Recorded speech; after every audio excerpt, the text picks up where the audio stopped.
Hello friends, I am Wasim Khan and you are watching my channel English Expert. Friends, today we will study about use of should and it's one of the most important usage in English language.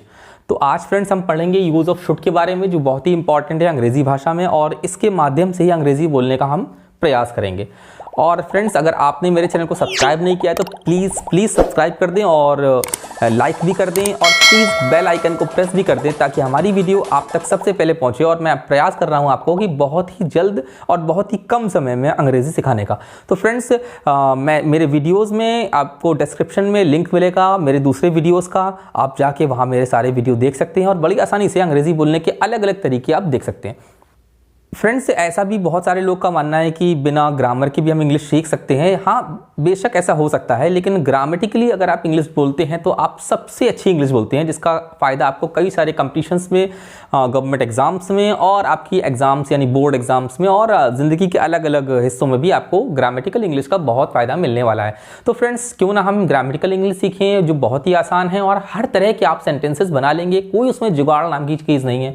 आपको कोई भी sentence होगा बड़े आसानी से उसको English में convert कर सकेंगे अगर आपको सभी यूजेस के बारे में कुछ जानकारी है। और कुछ नहीं, मैं आपको पूरी जानकारी दूंगा। This is the use of should and it's one of the crucial usages which is called a modal verb in English language. So I will give you all information about the usage of should and we will try and discuss about the sentence spoken with the help of should.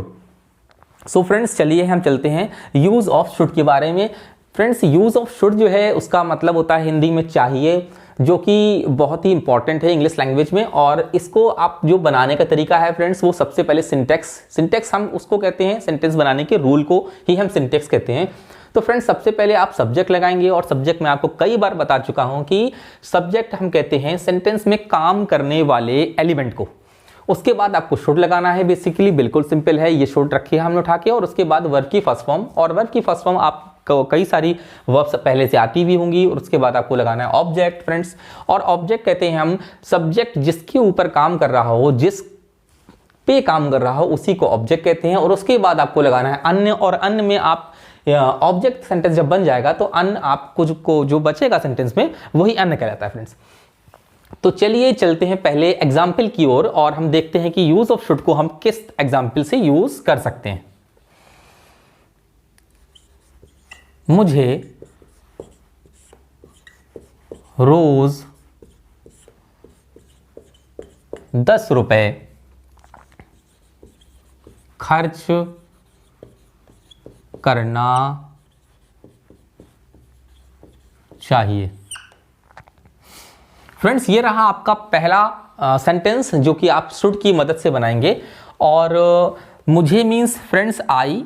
मैं आपको बता दूं कि मुझे word वैसे तो object होता है, ऑब्जेक्टिव केस में आता है, लेकिन जब वो सब्जेक्ट बन के आए, काम करने वाला वर्ड मुझे ही हो, तो सेंटेंस वो आई से शुरू होता है, आई। और आई के बाद लगाएंगे आप शुड, आई शुड। उसके बाद आप लगाएंगे वर्ब की फर्स्ट फॉर्म, और वर्ब की फर्स्ट फॉर्म यहां है खर्च करना। खर्च करने को कहते हैं हम स्पेंड फर्स्ट। तो फ्रेंड्स ये लगा आपका स्पेंड, हो गया आई शुड स्पेंड कितने रुपीस, 10 रुपए, यानी 10 रुपीज। और फ्रेंड्स अब रह गया आपका वर्ड रोज यानी डेली। इस तरह से ये आपका पहला सेंटेंस फ्रेंड्स पूरा हुआ। ये हुआ मुझे रोज 10 रुपए खर्च करना चाहिए, I should spend 10 rupees daily. तो फ्रेंड्स ये रहा आपका नेगेटिव सेंटेंस। हम बनाते हैं आपको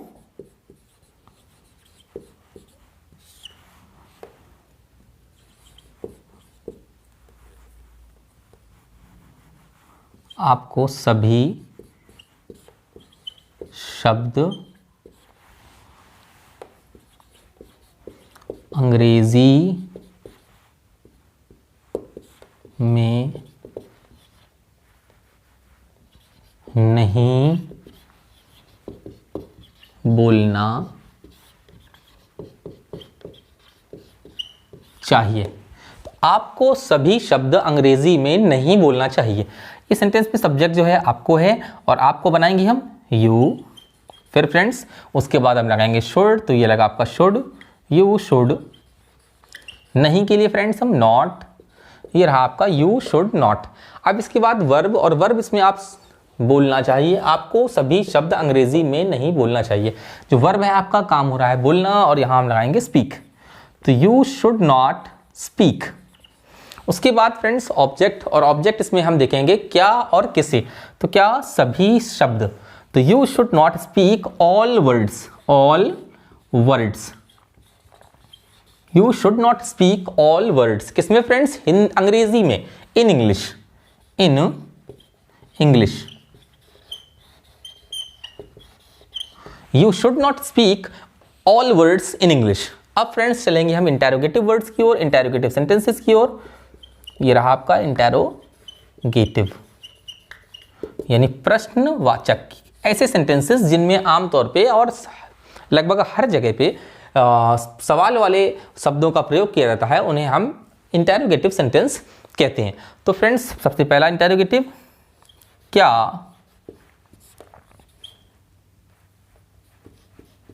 आपको दिन में कई बार नहाना चाहिए? ये रहा आपका पहला interrogative sentence of first type. तो आप सब जानते हैं कि जब सेंटेंस में क्या पहले आता है तो हम उसके हेल्पिंग वर्ब का सबसे पहले इस्तेमाल करते हैं। ये सीखिए, सबसे पहले इसमें क्या है, और आप लगाएंगे सबसे पहले शुड फ्रेंड्स।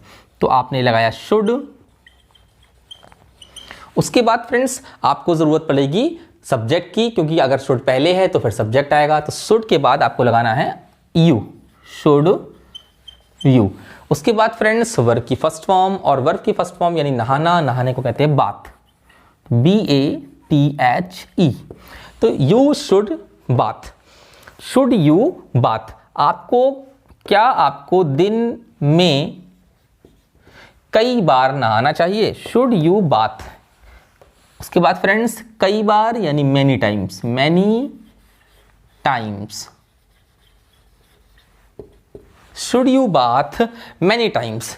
और दिन में इन अ डे। ये रहा आपका इंटेरोगेटिव फर्स्ट, क्या आपको दिन में कई बार नहाना चाहिए, should you bath many times in a day. अब रहा आपका इंटेरोगेटिव नंबर सेकेंड, जिसमें कि सवाल वाले शब्द तो होते हैं लेकिन सेंटेंस के आमतौर पे बीच में यहां वहां होते हैं। क्या सबसे पहले अगर है तो सबसे पहले आपको शुड का यूज करना है, और बेसिकली अगर किसी भी सेंटेंस में है तो उस सेंटेंस का जो टेंस है उसका हेल्पिंग वर्ब आपको जरूर सबसे पहले रखना है, तभी वो क्या का अर्थ आपको देगा। तो फ्रेंड्स इसके बाद अगला सेंटेंस की ओर चलते हैं हम।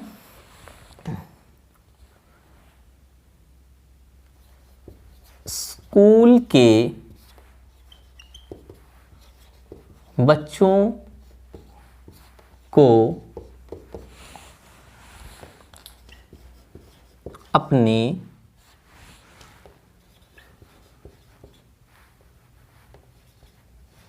अध्यापकों का सम्मान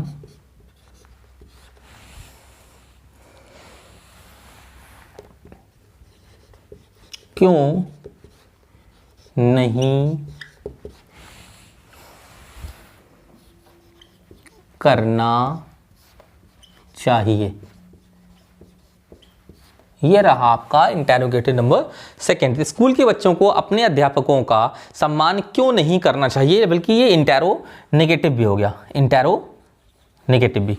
तो सबसे पहले हमने आपको बताया कि इंटेरोगेटिव नंबर सेकेंड के अंदर अगर जो इंटेरोगेटिव वर्ड होता है हम उसको सबसे पहले लाते हैं, और यही इसका रूल भी है। तो क्यों को हम सबसे पहले लगाएंगे। ये रहा आपका वाई। वाई के बाद फ्रेंड्स इसका हेल्पिंग वर्ब, और हेल्पिंग वर्ब है शुड, वाई शुड। उसके बाद फ्रेंड्स सब्जेक्ट है स्कूल के बच्चों को, यानी Y should children of school.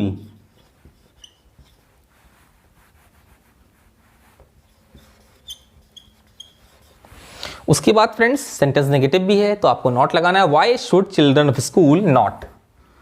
Not के बाद फ्रेंड्स अब आपको लगाना है वर्ब, यानी वर्ब की फर्स्ट फॉर्म, और यहां वर्ब है आपको सम्मान करना।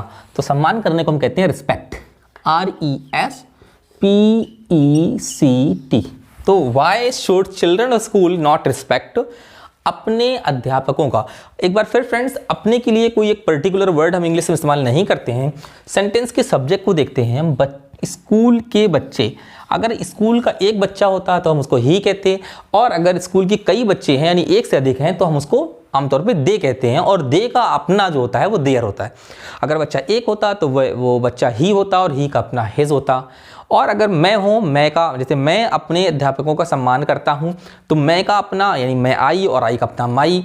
अगर यहीं पे वी होगा यानी हम अपने अध्यापकों का सम्मान करते हैं तो हम के लिए वी, और वी का अपना अवर। तो इसी हिसाब से यहाँ स्कूल के बच्चे 2 से अधिक हैं यानी एक से अधिक हैं तो आपके लिए वो दे होगा, और दे के अपना देयर होगा। तो मैंने कहा why should children of school not respect their, THEIR, their. क्या अब देयर के बाद अपने अध्यापकों का, देयर टीचर्स।